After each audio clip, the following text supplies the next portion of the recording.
Hey guys, GHAZZY TV here with another Path of Exile build guide, or not guide, but a build idea. We've been going through the new abilities presented to us from the patch notes, and we've been looking at Manabond. My first initial idea was to use Voltaxic Burst in a Mjolnir Trickster idea, utilizing the Harness the Void, but it turns out after a lot of theory crafting that we're going to stick with a Manabond strategy. And it's just a pretty cool idea that we came up with. It's not going to be a cheap approach, but the build itself should be really cool to play. So I'm going to give you guys a PoB for the rough draft of this, and hope you guys can have fun with it. Because once the gems becomes available in PoB, we're definitely going to finalize this build, and I will most likely try this out in-game, because it's really cool.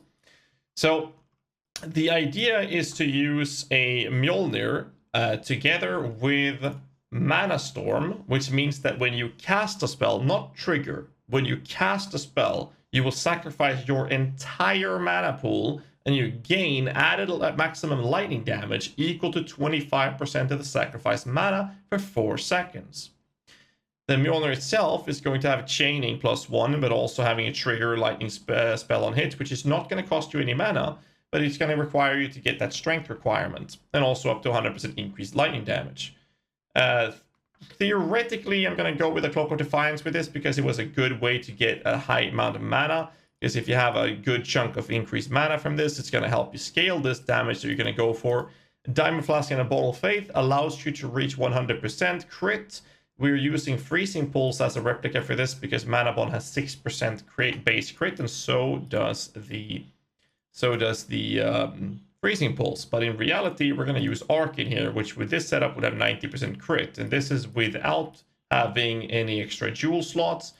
It doesn't have the rest of the flask. It doesn't have the rest of the gear. So I think we can reach the 100% crit very smoothly. So this means that our 6-link cast while channeling setup for Manabond, which we'll always be able to cast, because we're not spending mana for Cyclone with the Weave the Arcane. That itself is allowing us to be in a position where we can consistently do damage, and we can on demand clear our entire mana pool, allowing us to do extra damage with the Manabond. Because we're going to be in a position where Manabond is going to have extra large AoE when you have a lot of mana, and it's going to have a lot of extra damage when you have no mana, or at least when you initiate that 4-second buff from Mana Storm as well. And this allows us to dump our mana effectively. So how do you dump your mana? Well, since Mana Storm requires you to cast a spell, we can have a single one-linked color, blue colored gem somewhere, which would be Vortex. Now, Vortex is an instant spell that you can cast even during cycloning, which will be a self-casted spell that costs mana and will make Mana Storm trigger and dump your entire mana pool, and therefore give you a ton of damage. And because of that, every time you trigger your Manabond is going to be very small, but do a gigantic amount of damage, and which we're critting. We're not stopping there, though. The idea is to convert this with 2 Call of the Brotherhoods to go from 40% from each, that's 80% of that lightning damage is converted to cold damage. This leaves us with 20% lightning damage, and 80% is cold. Now with that, we are converting 50% of that damage into fire damage, leaving us with 40% of that initial 80 is going to be staying, of that 80%, 40% of that is going to be remaining cold, whereas the remaining conversion is going into fire. Now, why are we converting this much? And that's because we're using Harness the Void, which means that there's a chance for us to deal a % of our non-chaos damage as extra chaos damage. This will double check any source of fire, lightning, or cold that we have, or physical, and then converting that as extra, well, not converting, but giving it as extra chaos damage, which allows us to stack a shitload of damage. This also opens up for endgame possibilities for extreme budgets such as Eternity Shroud, but we're going to look into this as a baseline structure for what you can do with this build idea. So this is not a final product. We need the gem in the PoB to be able to finalize this. But I hope you guys enjoy the idea of it, because I think this could be absolutely crazy.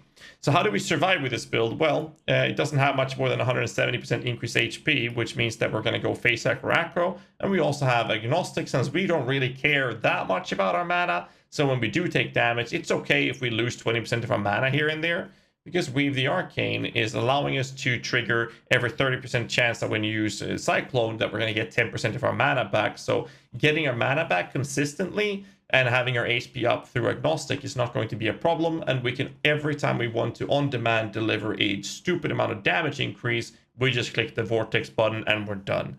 So that's basically the design of the build and the core of it. I'm just going to leave the PoB of this in the descriptions below and hope you guys enjoy it. I'm going to have a lot of fun with finalizing this when we have all the information in PoB. I'm very hyped about this. Let me know what you guys think about this in the comments below. Hit the like button, subscribe for more content, and until next time, stay safe and keep rocking.